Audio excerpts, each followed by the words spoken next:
Provocateur.media. Boy, this whole debate is making me so hungry. I'm eating these chocolate chip cookies because I think my brain is now convincing me they don't exist. And if they're a simulation, they have no calories. Let's test this and see if my butt's bigger tomorrow or not. The Goldwaters is brought to you by Goldwater Dubé, shaping the history of Canadian family law since 1981.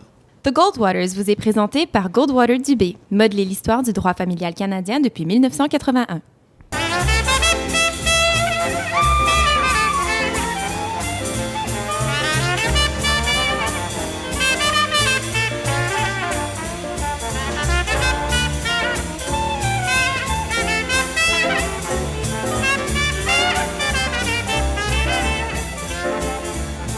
Welcome to Lucky Episode 13 of The Goldwaters. I'm your moderator, Dan Delmar. Hello, Goldwaters. Hello, Dan. Hi, Dan. Hi, Goldwaters. How are we today? Good, thanks. Excellent. We're going to zoom out today. Last podcast, we spoke about religion versus spirituality. We're going to look even further out and talk about this concept of a simulation, the big simulation. Is this all a simulation? These questions sound crazy, of course, even, slightly disturbed, but there are a lot of very intelligent people around the world, including Elon Musk of Tesla and SpaceX, who are convinced that we are living in a simulation of some form. And he thinks this is possible, that the universe is a creation of some kind of programmer somewhere out there. So today in the podcast, we'll dig into whether we're all bits and bytes in some kind of supercomputer. And, what does it mean if we are? But before we get to the nuts and bolts of this argument, what do you make of it first on its surface? Has this ever been something that you've thought about in your life, whether or not we are living in a kind of Sims-like simulation? I think Daniel, I remember having conversations with you when we were kids about is this all a dream, or what if we're really just in a coma, or what if I'm the only one who exists and you guys are all figments of my imagination or my dreams? And the conversations were fun to get into, but they tended to stop pretty shortly with just, no, that sounds ridiculous. And that was kind of it. So I guess at this point, that's still kind of where I'm at. I mean, there's something I've always found very seductive about the idea, I have to tell you, that that this is an illusion. People often say, jokingly, when I close my eyes, you all disappear, right? The idea of subjectivity. And I have always thought about that maybe this is true. Like, Dan, this is your simulation, right? And that if you close your eyes, I really do disappear. To what extent do I know that I'm not part of your subjectivity? And it starts to help get over my ego. So these are fun ideas. They're playful. The extent to which I've ever seriously entertained them by trying to lift off like Neo in the Matrix, I can't really say that I have. I think that pain is the ultimate trump card to this debate. Apparently, there's a whole corpus of philosophy about this, is that pain is the only ultimate reality. It's the one thing that you cannot overcome through mental will totally at all times. You can't say to yourself that, well, this is all an illusion, so I'm just going to lie on hot coals for days and days. There's always a moment where you are jolted back into the reality of what we're in. I think this is a domain that in a contemporary world is occupied by an odd mix of philosophers and physicists, and it's a world that belongs to them. Certainly, it has often been a trope of science fiction, the notion that reality is a simulation. I've always known that the Earth and this reality here is a simulation. I am the only person alive, and you are all created to provide me entertainment and some challenges. And you, in fact, are my two personal entertainment devices, Samantha, Daniel. I told you this a number of years ago when we were on our way to Future Shop, that I just created, you sort of popped out of my mind, and there you are, and you make me laugh. And it's awesome, but I created you. Of course, in fact, I did create you. There's an overlap between the simulation and somebody else's concept of objective reality. I think that... So someone created a simulation where you're the main actor in Right. it, and then you develop the powers to create further simulations Sure. within this present simulation. But then that means that there's somebody else out there that is bigger, better, smarter, and more talented than you are because they created you. It might be my own descendant that actually decided to do an ancestral simulation. The best ancestor that they had decided, like, oh, who's the best ancestor that we have? Oh, definitely Anne France Goldar. Let's create a whole simulation, a whole new world, all based around her. That sounds great. But that being said, I think that when you start trying to get your mind around quantum physics, you start to realize that what's understood at the quantum level supports the argument that the universe is just a bunch of data and that could in fact be a simulation. First of all, it's possible we're living in the conversation right now for a nanosecond. We're in universe N, but that there's a sheath of N possible universes. So obviously they could all be simulations with slightly different outcomes in coding, because of course when you code, anytime anybody who programs, you recognize you always have to plan for different possibilities and different outcomes, right? You're generating random numbers. Random numbers will be different, each one from the other. So there could be an infinite number of universes coexisting all in the same space. That might be a way to explain dark matter, right? All coexisting in the same space where we're all just a little bit different. And in one of them, Samantha, you have a mustache, and Daniel, your eyes are blue. I want a mustache. Oh, you want the mustache? No, it's mine. Too bad. Only I get the curly mustache. But the concept that at a quantum level that the data you obtain are a function of the observer is hugely strange if there's a reality that's independent of the observer. When you grow up with classic philosophical thinking and you remove the philosophers who are mentally ill, the concept is that we have our own independent existence with a consciousness, and our different faculties permit us to observe what exists.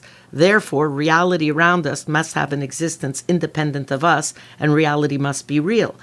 If you leave that paradigm, and then reality could be a simulation, it seems to me you're in the world of quantum physics. We're back at this Schrodinger's cat, alive or dead. How come in the double slit experiment, when you shoot light through the double slits, how come if you shoot one little electron at a time, the scatter pattern on the other side of the double slit experiment show a scatter pattern as if all the light particles or waves or light were going through the two slits at the same time. All of this presupposes that there's coding, that there's actually somebody who programmed a simulation, this reality.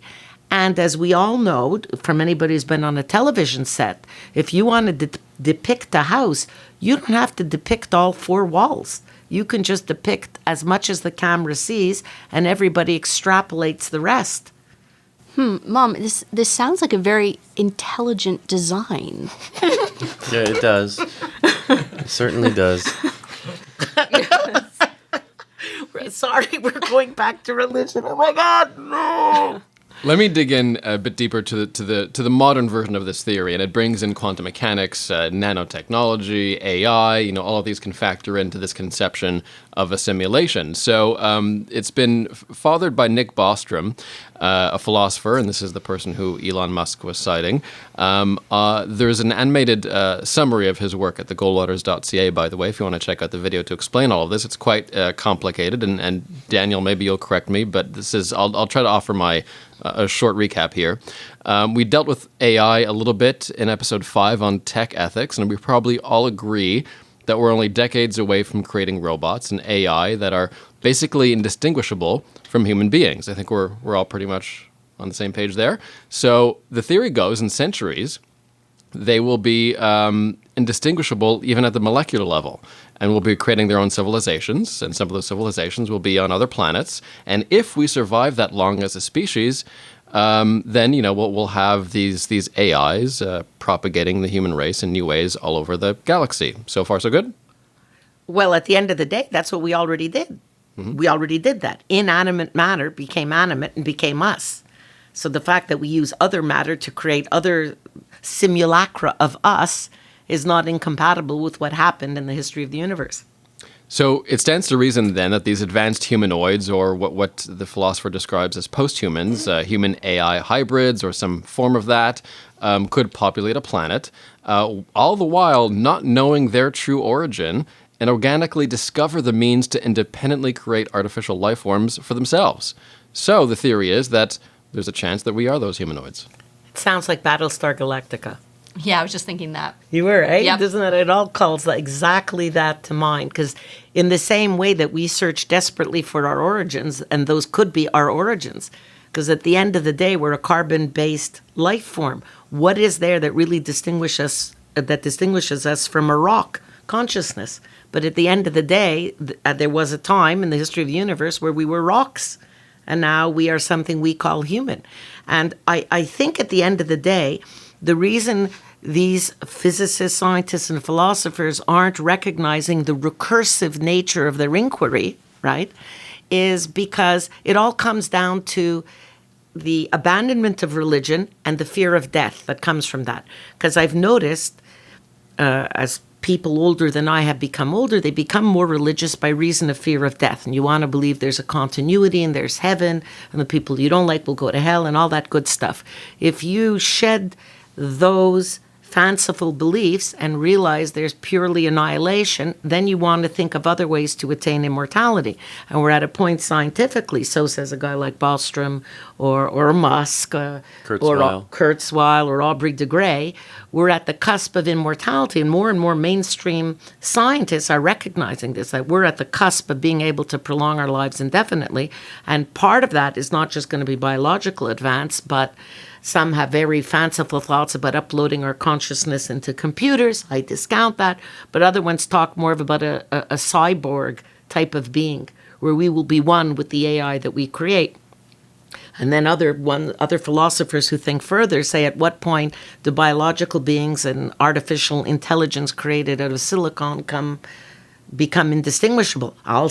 I put up my hand and say, well, we're the carbon-based life forms, and they're the silicon-based life forms. Well, technically, our intelligence is already augmented by our smartphones. I mean, in my pocket, I have, 1,000 libraries of Alexandria on recall immediately, right? I mean, that has enhanced my intelligence in a way that is already a almost transhuman connection that's already occurring. It's actually Constantine, my brother-in-law, who is a software engineer, who had pointed this out to me, that essentially people in your network, friends that you have, when you ask someone a question, they're essentially storing data within them, and you can just recall them through inquiry. It's the same thing as essentially a search query on Google. It's just more person to person. And that's where you do get things like collective intelligence, a certain community can share. I mean, nothing that's sort of magical. I mean, it's just people sharing their skills and ideas to become something greater than, and to then prosper collectively.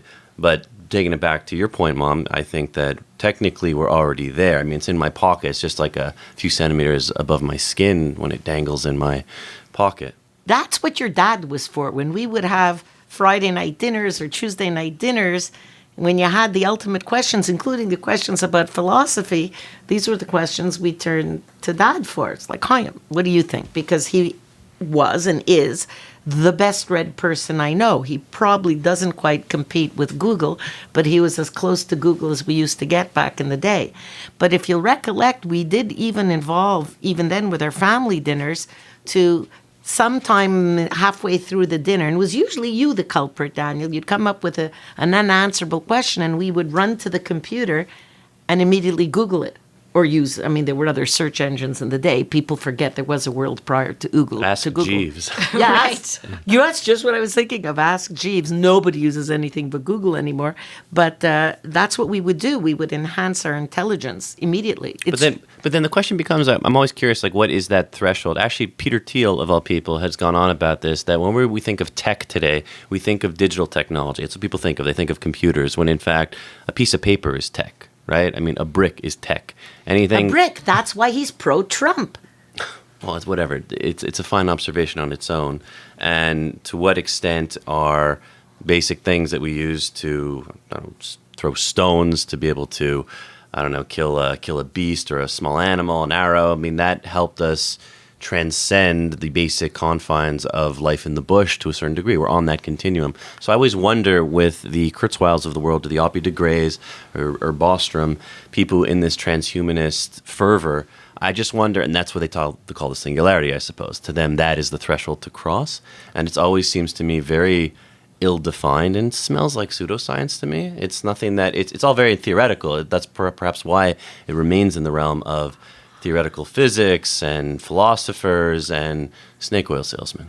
Well, I think, once we get, if we're having one argument, which is the extent to which technology is going to, or current technology is going to merge with us in some way, or influence us, or a discussion about artificial intelligence, and that's one thing. And I do think that we're moving in the direction of smarter and smarter machines, and we are already doing a lot of work to, besides just the supercomputers that are in our pockets, to merge ourselves with robots. There are people with artificial robotic limbs that actually connect directly to their nerve cells or to their brains that they have some actual control over. So there are cyborgs amongst us now. Still pretty experimental. Still pretty experimental, but some very promising research out there. I think that once we're getting the step further to, are we presently living in a simulation? So is everything around us not actually real, but there's some other being that created it for some reason, some post-human creature? That's just where it gets into sci-fi and fiction for me. It seems fun as an idea to entertain. I find it very difficult to fathom what could be evidence to support this. Further, I think that even once you get evidence, even if we knew that we were in a simulation, what difference would it make? Can we actually break out of it? So if we're just a series of zeros and ones, then can we program ourselves out of the simulation that we're presently in? It seems really bizarre. And the extra level of it, which I find is a bit of hubris, actually, even in proposing this as a serious proposition, rather than just like, a fun thought experiment to sort of, talk about the dinner table or after a couple of drinks or something. We don't even need the alcohol. We don't even need the alcohol to have this conversation. I think that it makes, part of the assumption is that post-human beings or alien beings would have an interest in creating a simulation of us, and that this would be that somehow their motivations and their technology, their motivations are the same as ours in some way, and that their technology is just a more advanced version of what we already have, and they still program it in similar ways that we already do, just better, just at the next level. And I think that shows a bit of hubris. Like, why would I don't know. I can't even think of what a post-human creature would want to create a simulation. I can't even fathom getting into the mind of a creature that doesn't even exist today. It's so evident to me that you are a mole planted by the architect to keep us mired in our mental slavery. I am Agent Smith. That's actually, I was about to call you Agent Smith. We're going to delete you at the end of this podcast and liberate ourselves. Mole. Well, only if you can, reprogram the simulation that you're already in, and assuming you're not a mole. But maybe I'm trying to break Mom free of this simulation. This is Dan's simulation. This is Dan's simulation. We knew that this from the beginning. Only I have the password to log in. And delete us as subroutines. And he's going to throw us in some sort of octagon, and the winner gets the password. But wouldn't there be an advantage? I used to think when I would read all my best science fiction, because of course that's what pops to mind is the science fiction as opposed to the science texts. And I used to figure that, in the same way that we used to say that Stickman, who lives in 2 dimensions, is blithely unaware of the 3rd dimension that would permit him to turn 90 degrees from length and width. He is forever doomed to be flat. So I always thought that if we became aware of the fact that we were in a simulation, or at least I am, and you, the 2 offshoots of my brain, then that might permit us to become aware of the ability to travel in n-dimensional space-time. Because after all, even Einstein's theory of general relativity presumes that in the universe as we understand it, without resorting to quantum physics, we should be able to travel negatively on the axis of time. So where is that axis? So I'd love to travel the other way. So do you mean it's right here? Right. And so if we were going to simplify that and bring it into current technology, you mean that like if Mario figured out that he was actually in a video game and that with Luigi and in his cart with Mushroom, if he figured all this out, then, and he could sort of turn around and realize that we were there, then he could just like walk out of our computer screen and just be Yeah, like us. Homer Simpson, like Tron. I mean, come on, this has been explored before. And I am convinced that the post-human humans or the post-human its, whatever they may just be viewing us as mindless entertainment. We are brain candy. We are their porn. But why would post-humans care to have us as entertainment or They're as bored. anything? But 'Cause why? they're bored. Why They're would they be immortal bored? Like beings. I There's just I don't, Samantha, I don't there's an see, old yeah. there's an old Hasidic parable actually as to why about post-human about Mario Right. walking out of the right. Simulation out of with Mario Luigi. Kart 64. No, it's the question as to why did God create man and maybe woman? Because he likes stories, right? Because he likes to be entertained. I mean, ultimately, we are obsessed with narrative. We're obsessed with being digesting some sort of entertaining fiction that keeps us going day to day. We're striving for the next chapter in our drama. This is what most of our lives are in media entertainment. I understand your point as to some unknown entity who knows that thinks in those terms. Right. Of course, it's a question of probability. The fact that it's possible, I think, is what guys like Bostrom are banking on, and that's why it remains in the theoretical realm. Yeah, I think it's possible, and that's why I think it makes it as an interesting discussion. But again, where I get really stuck is the trying to do mind reading for creatures that don't exist, and just assuming the same. Because even in the example, the Hasidic parable that you're referring to, that still, as humans, when we propose what God or gods would believe, we're using our own minds and our own motivations to postulate what these other beings, what these supernatural beings want and what their motivations are. But were there really a God, or were there really a super programmer or an alien or a future AI, whatever? Would we really know what they think? You know, it's the same to me as when we start postulating, when we start talking about aliens, and the aliens that we end up drawing end up looking kind of like us. They're just like maybe a little shorter, have bigger heads or something, and it just seems very narcissistic. And I just don't see why aliens or future creatures would have the same motivations or interests as us, especially if they're so advanced that they can create this whole simulated universe. Then But why in on the earth would they be bored or just want stories, or were there soap operas? I think the idea is that once they have the means, they'll create everything that they can. Sort of when you think of the internet, right? And you could think of anything in your mind right now, like search for things you've never thought of before. It exists It exists on the internet. Somebody thought of it, and it's out there because it's so easy to create data on the internet, to create some sort of information. Do you mean there's some going to be sort like a lolcat universe? Well, Wow. when you think, there definitely is. When you think of the deep web, the dark web, most of the internet that we interact with is was actually just thinking we're of just the dark scratching, web. Yeah. scratching the surface of things that are, again, like literally trillions upon trillions of libraries of Alexandria that none of us are ever going to get to going past the first few layers of. And so I suppose maybe this is technology we have available to us today already. Then it does, and when you think of Moore's law, that there's exponential increase in processing power and data processing, then it does perhaps start to become more probable that maybe within 500, 1,000, 5,000 years, everything that you can think of would have been created, would have been proposed and created and experienced. It's not because the universe is a simulation that the post-human humans, the its, are really looking at us or anywhere near us. It could be post-human humans, maybe we're somebody's high school experiment in a post-human world, and we just happen to be sort of viral-like particles at one end of that experiment that nobody's looking at. And we are, in fact, are living completely unobserved lives, and that millennia will go by, and one day the Earth will become a red sun, and the Earth will be swallowed up. When the Earth becomes a red giant, the Earth will be swallowed up, and our descendants will cease to exist, and we'll never have matter to anybody. But it'll still be a simulation. Remember, the essence of believing in a simulation makes our existence irrelevant, and that's one of the reasons I find it anathema to my way of thinking, and why philosophers would want to postulate that type of unprovable hypothesis. It almost, again, takes the position of religion in being unprovable and unknowable, to your point, Samantha. And at the end of the day, I still believe this is a creation of man's mind, and it does not exist outside man's mind, and is a creation of man's mind with this eternal optimism about being or becoming eternal, becoming immortal, becoming one with the machine, reaching Kurzweil's singularity with a view to continuing to exist forever. That is foreseeable.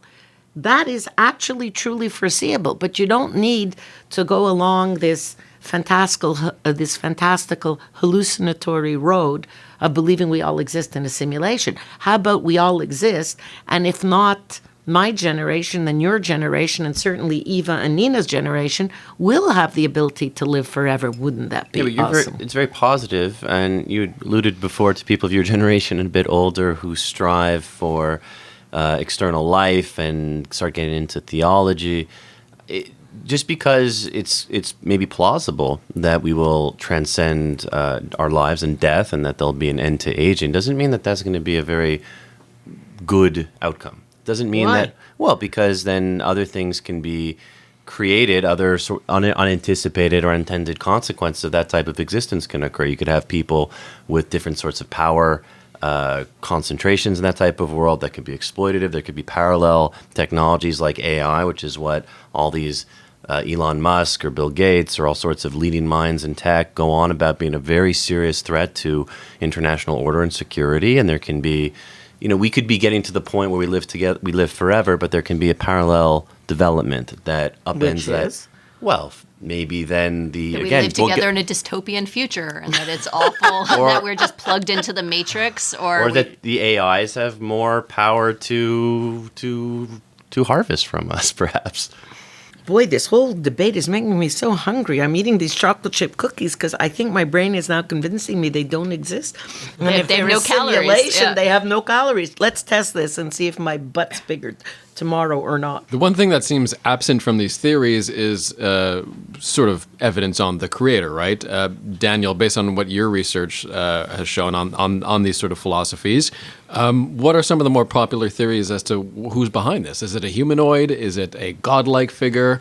Who is programming this? My understanding of it is that these are descendants of human beings today who have transcended their physiology through AI and through tech replacements of the flesh. I mean, like we keep coming back to this there's a whole mind-body dichotomy that is really at the core of all this notion that the spirit and the soul and the mind is independent of the flesh and the body, and that we can extricate it and through technological innovation. But anyways, at the end of this, once we become these sort of wisps that can will things through magical technologies, then we get bored and we want to just replay the whole tape and watch you and me and my family here at this table talk and live life. So we're future humans, like YouTube channel or something? Well, yeah. Yes, we're essentially a YouTube channel. I wonder how many likes we have, or what's in the comment thread I don't know what comment threads are like in the future. in the future simulations. But wait a minute. What if our future selves are simulating our past selves? And we are just in a simulation of great entertainment to our future selves. That's exactly what the proposition is, in fact. Yes, this is what I was trying to describe. No, the description, as I understood it, is they're ancestral simulations. The idea being that our descendants, way, way, way into the future, are simulating the history of the species.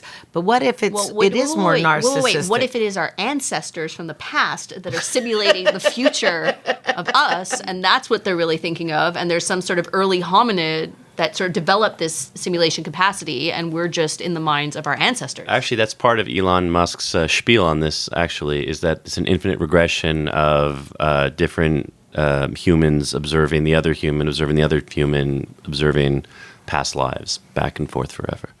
Okay, Battlestar Galactica, here we come. What does it mean if this is a simulation? If we are these post-humans, let's dig a bit further into this. What would it change for humanity and for you if we were to reveal one day that yes, we are in fact living in the Matrix?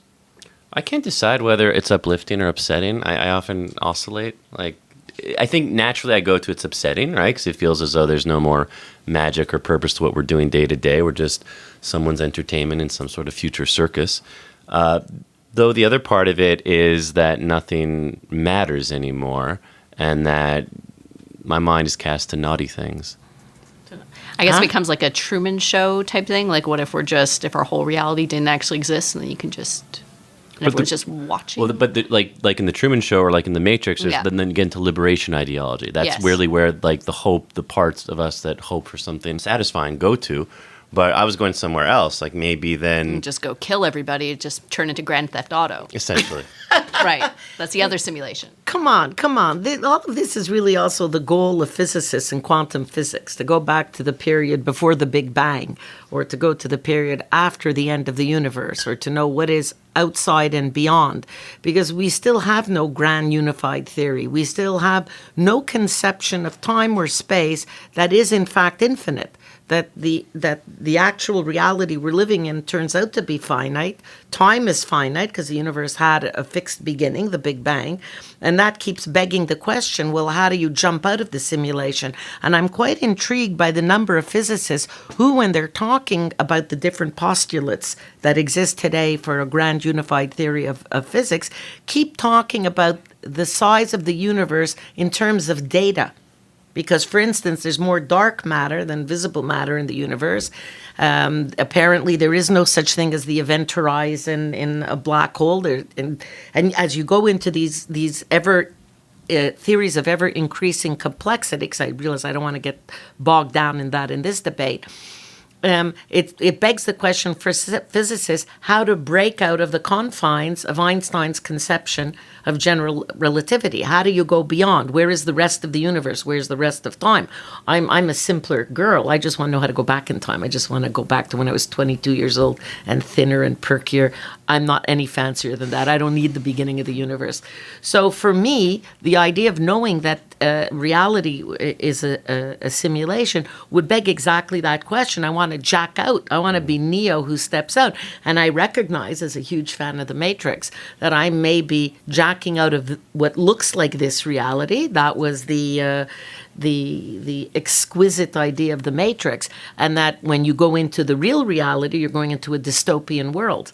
So I recognize there's that risk, but I'd still love to be out of the fake reality and into the real reality, whatever that means. And there are many philosophers who would say this very debate is meaningless because they already don't believe that reality is real. I caution you. Well, I think Einstein wanted actually something similar. He wanted to go forward in time to when you were 22 years old to get to know you. Oh, that's so sweet. Thank you, Daniel. And I guess for me, whether we live in a simulation or not is, I don't know. It just seems largely irrelevant. Do I want to get out of the simulation? I can't even fathom if it would be possible to get out of the simulation. It assumes that I am an organic being and I can just, and that's like Westworld. And if I just find a way to get past some sort of border, then I will be out into the real world. And it just seems so beyond my conception. And this is my life and I have my people in it. And I have the people I love and that I care about. And I don't want to leave them. And even then, to understand, even if I knew that, like, okay, I'm actually living in a simulation and this is somebody else's creation, then would I want to go harm? Like, I think it does raise some interesting moral questions, but the bottom line is for me personally that if I assume that I still feel pain and pleasure and other people still feel pain and pleasure, then my morality is still going to be largely the same. And then it's not going to make any difference in terms of how I lead my life. Here. That I hugely agree. I think that was the big provocation from you, Daniel. Well, hold on. Wouldn't give me any. I wouldn't now think, oh well, a bank is a non-existent collection of 403 lines of code in somebody's very large program, and therefore I can go muck around in those 403 lines and blow up the bank and take out all the money, which doesn't really exist. That it would never inspire me that way. Unless it's a moral good to entertain the audience and to come up with more dramatic. Well, somebody would have to descend from on high and convince me of that. Well, no, the morality question I agree was provocative, and it doesn't necessarily go to where I was trying to take it, which is just to run amok. But what I do find, whether or not this is true or not, why it's exciting topic of conversation for me is it's a springboard to consider parallel questions about our own consciousness. Like, Samantha, when you were just talking about being satisfied with your current life and the people that you love and where you're heading, I think to myself, to what extent could those things change in an instant? I mean, God forbid there was a traumatic brain injury that were to occur to you or to me, and my mind is reset. All the values that I have, the people that I know and that I love it's completely thrown off my experiences to that point.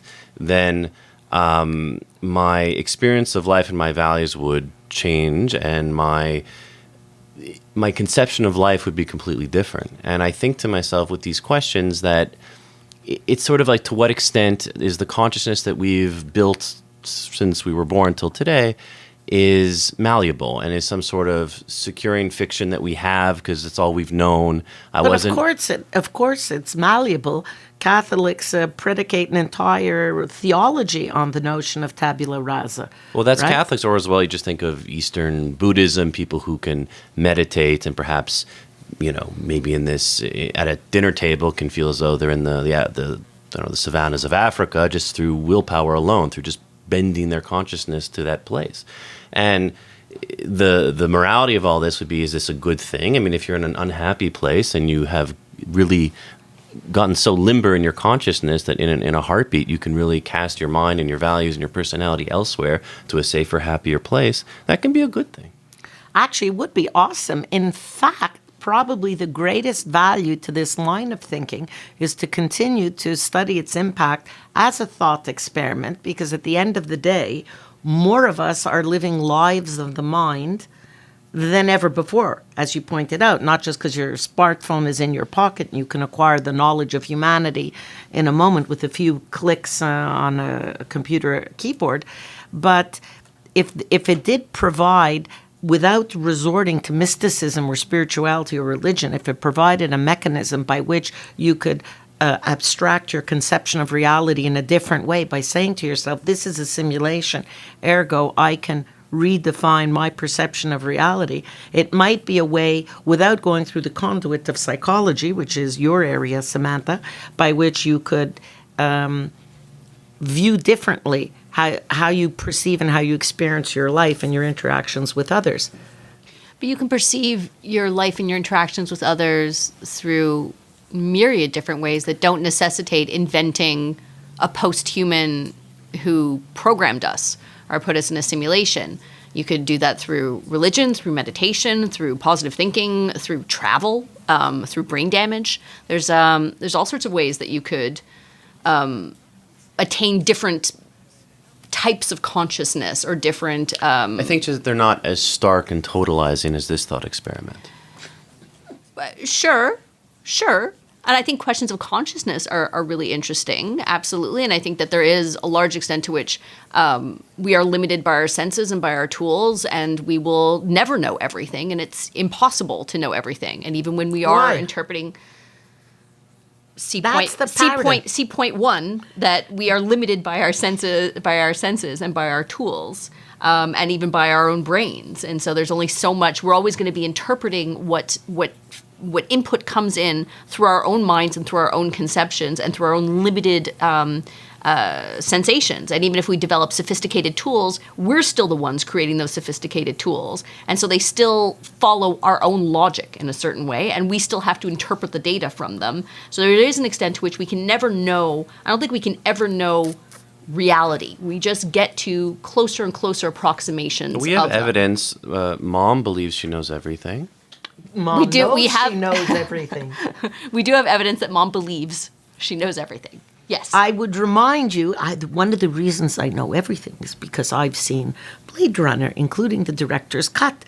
And I can draw my mind to Rutger Hauer back when he was so hot and was not, in fact, human because he was a replicant. And he taught me everything I needed to know about how replicants perceive the cores of other suns. And that informed me as a human to how non-human beings can perceive the universe. And I can prove to you that we can abstract the notion of a simulation by simply conflating two important scenes in pop culture. The Simpsons, where Homer Simpson is in the house and he's walking outside by the living room window at the same time. And also in The Matrix, when you see the same cat 2 times and you learn that there's a glitch in the Matrix. Did you ever notice the boom mic that just appears spontaneously every once in a while? Like when I wake up in the morning, I just notice a boom mic just in the corner, and then it just kind of disappears. Has anyone else noticed that? Has anyone seen that? There is a website where you can actually go and find all those glitches and all your best stories, like mysterious boom mics and Rolex watches, which appear in movies about 15th century France. See, so we are France becoming aware exists. of the simulation. Well, there we are. There we go. Well, don't tell Dan. Let me. Right, he'll reprogram us. I won't do that, but I'll put another spin on it. What if we take the Bostrom theory and just say that, maybe we are organic matter, of course, and everything we know about the world as we know it tends to be true, but we were perhaps still placed here a long time ago by perhaps these post-humans or by another creature. How did humans eventually, or how did life find its way to Earth? Is that perhaps the next angle for this debate? Wasn't that part of the debate in the Alien series?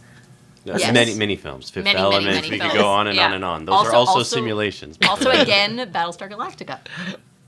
True that. Right. Also Battlestar Galactica, right? Or the fact, that other theory Bostrom has about embryo selection for genetic enhancement, because that would be Gattaca. And I feel like writing to the man and say, your problem is you're staying in the ivory tower too much, because had you seen Gattaca, and then you would know how unhappy the humans were, the super duper humans that were created by genetic selection, you would realize that that's not the recipe for enhancing humanity. Back to your question, Dan, the problem with that idea is that it always comes down to then who created the creators, right? We're always coming back to the same theological questions of old. And this debate will constantly be in orbit of those old ancient questions. It's always going to be coming down to that. I much prefer, it's funny, I alluded in our previous episode that I kind of define myself these days as a post-atheist, as frustrating or as obnoxious as that label can be.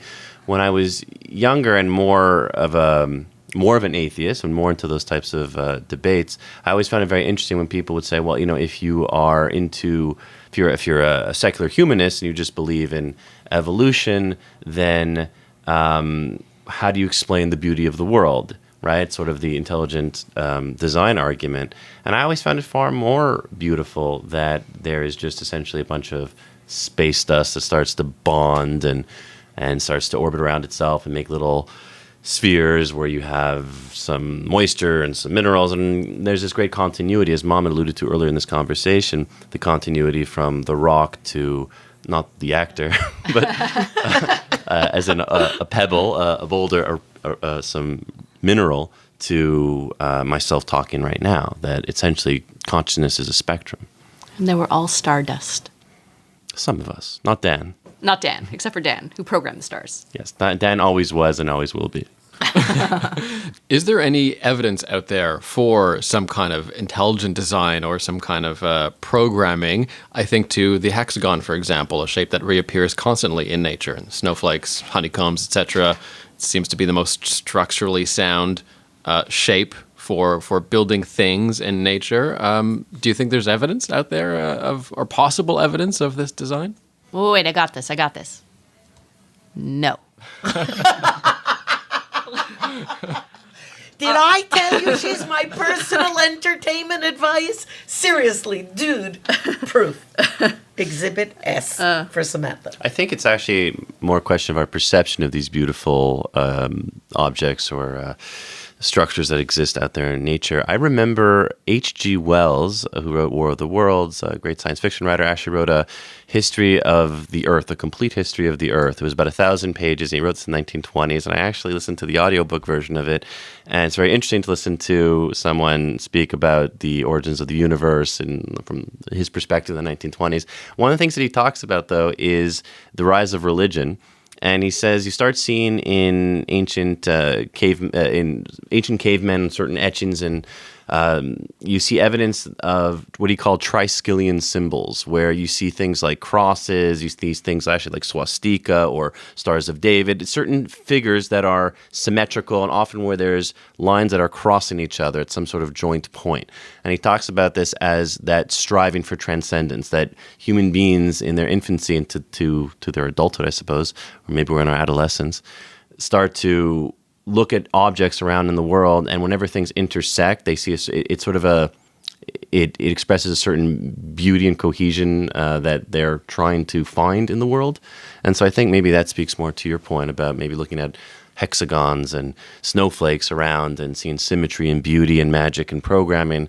I think that's us just being programmed to see those things.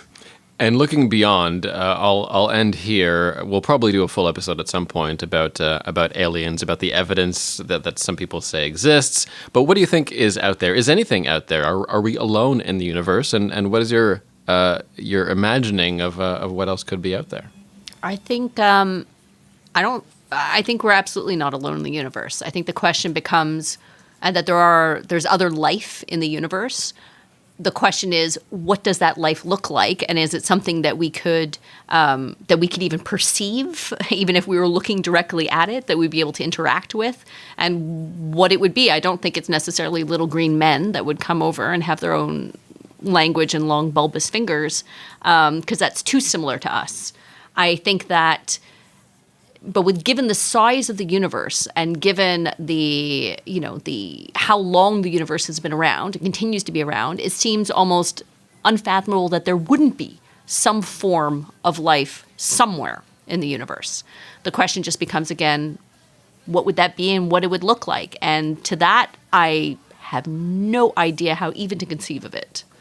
I think part of the problem is that the question to be meaningful has to include the span of all time to come to a meaningful figure, because if you consider from the beginning of the universe until now, then it's much easier to say that it's certain, as to Samantha's point, that there have been other developed civilizations.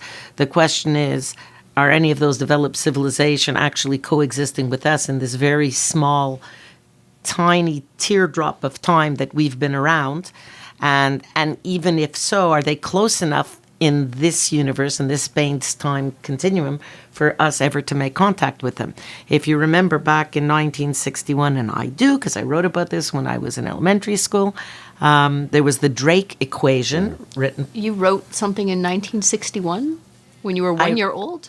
I wrote about you it really when were advanced. while I was in elementary school, not quite when I was 1, but I wrote about this maybe when I was 8, 9, 10 years old. I was interested in all this stuff then. The Drake equation, which was an equation developed by an astrophysicist, oddly enough by the name of Drake, who multiplied a bunch of probabilities. He applied straight math to probabilities. The probability of a sun, he presumed. How many suns would be out there that would be similar to ours in age and size? You don't want a red giant. You don't want a white dwarf star. You certainly want a black hole. I don't know if black holes had been conceived of even then. So a yellow star about our age, and how many that would have planets, and of the planets, how many would have planets in what's considered to be the distance that would presume zone. Earth, the hospitable zone that would presume temperatures on the surface compatible with carbon-based life. How many would have developed carbon-based life? How many wouldn't be water plants, would have enough land, and on, a very long equation. And he came to figures that indicated it was pretty much certain that there must be life elsewhere in the planet that was as developed as ours, if not more so. And that his calculations have been updated by two scientists by the name of Frank and Sullivan, which kind of sounds like the name of a circus, Frank and Sullivan, or maybe the name of a law firm. And those figures have been improved and updated. But it doesn't change the fact that we're still far, not having developed skills involving interstellar travel, we're pretty far from figuring out how we would get out there to go and check out even the neighborhood, our close neighborhood in the Milky Way, to see if there's any people or people like critters out there for us to interact with. The conception of aliens who are pretty benign. I'm more inclined to believe that aliens who'd be out there exploring would be likely to be benign, because if you've reached a point in civilization and technology that you're able to engage in interstellar travel, finding unoccupied planets in order to take resources would be a piece of cake. And if you'd happen to find some neighbors, you'd be inclined to knock on the door and say hi and try and then eat them. And yeah, well, that's me. That's only if I were doing the traveling. Yeah, I don't know. I always think, what are they going to do for me? I'm kind of not very excited about the idea of extraterrestrial life. I think, I don't know, are they going to help me make money or find a family, hurt my, fix my back pain? I don't find it very, very exciting. There's already enough alienation around here. I don't find it, I don't find it anything I don't find it crosses some sort of Rubicon for me. It's like there's already like strange animals on this planet that I feel alien from, and that I could look at, and they're probably looking at me and also alienated and indifferent, and some of them probably want to be my friend, and I can't tell. And I don't know. I find a lot of alien life discussions kind of boring. There's enough alien life like on Earth. On Earth to discover. Yeah, as they're exploring more of the deep oceans and deep caves and finding creatures that really do. Oh my God! I thought that was like War of the Worlds warning. Tom Cruise, War of the Worlds. Yeah, as we're discovering, as we're exploring more the Earth's depths and deep oceans and deep caves and volcanoes, then we are discovering more and more critters and creatures that do operate very differently than us and do frankly look pretty alien. What about the people around you that you don't know very well? Well, to me, it's like it's not something that I'm going to occupy a whole lot of time dedicated to because I can't travel space. I have no way of communicating with aliens, nor do I think that they would be able to understand me if I did communicate with them, or that they're listening, or that I would be able to even perceive them with my limited senses, even if they were standing right in front of me. Maybe there's one sitting on this table in front of me, waving and smacking me on the head, and I just have no idea because my senses are so limited that I can't perceive what they are. Do I think if aliens, there were these super beings that could travel across galaxies and intended to make contact with us, do I think they would be benign and it would go well? Assuming that they're anything like us, which I think is a dubious assumption, but let's go with it because we have nothing else to base ourselves on, then I think we'd probably be annihilated. In which case, if they were anything like us, well, forget it. Well, and for many different reasons. Even if they didn't intend to, they would just, give us some cootied blankets, and that would be the end of us. Or space chlamydia. Or space chlamydia, which is really it's really terrible. It's really what wiped out all the other beings in our solar system. It just burns a little bit. You take a pill. It's fine. A little penicillin, you're good. Right. So once we get back to aliens, again, if they were these super intelligent beings and did have some way to communicate with us and actually chose to come to Earth, then I don't think it would be for me to be entirely concerned either, because I'd probably be dead shortly thereafter. Okay, let's end with further reading or viewing on the topic. I'm guessing we'll have some interesting fictional selections this week, guys. They're all movies today. Today, everything that you need to see to consider the concept of the world being a simulation, or the concept of generating superhumans, can be covered by watching a number of key films. Blade Runner, Director's Cut. I vote for... Wait, not finished. No, but you're just going to give a whole big list. No, that's not fair. Gattaca. No, you can't do that. Why Yes, don't you yes, just I can. hashtag Arrival. all sci-fi? Hashtag all the movies. Sci-fi. All the movies, says the boss of the simulation. Prometheus. Wait. Keep going. Fifth Dimension. Keep going. Well, they're all the Get the movies. names wrong too. Fifth Dimension, sure. The hell with you. No, not Fifth Dimension. Why Battlestar Fifth Galactica. Dimension? The whole series Yeah, number the 2. whole series. 2001: A That's- Space Odyssey. And all the Matrix movies. Also Not the 2001. Simpsons. Also the Simpsons. That's important. Simpsons is not funny anymore. Forget it. That's over. That ended when you children were babies. For my recommendation, I would go with Battlestar Galactica. And the whole series, one, just because it's a phenomenal series and it's really just really touches, it's even though it's talking about a future, it still touches on a lot of issues that can be topical for us today. I think it does get into interesting issues around sort of post-human beings or creatures, really advanced AI that develops their own consciousness. And I think it gets into, I don't want to give away the ending, but watch it. There's reasons I'm recommending it that are pertinent to this discussion. I will go further with your recommendation and say, if you want to have your way of thinking challenged with respect to religious beliefs in general, or your perception of the difference between terrorists and freedom fighters and other topics we've touched upon, Battlestar Galactica is definitely the series. If I had to think of an endorsement that somewhat relates to what we're talking about, I would go with the 1992 film Stay Tuned, which is a schlocky kind of Z-grade comedy with Jeffrey Jones and Catherine O'Hara, where they play these TV-addicted husband and wife who get sucked into their television, and it's a bunch of spoofs about TV shows that were popular at the time, and makes you think about being disconnected from reality. Don't forget to check out thegoldwaters.ca. Join the conversation on Facebook and Twitter with the hashtag #TheGoldwaters. You can follow us on both those social platforms. And if you have any feedback, email us, talk@thegoldwaters.ca. We may read your comments on a future episode. I'm Dan Delmar, your moderator. Thank you, Goldwaters. Thanks, Dan. Thanks, Dan. Thank you. All right, simulation ending.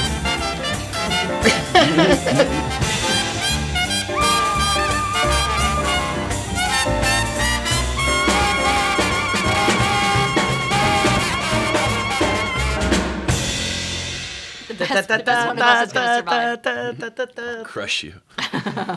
Provocateur.media.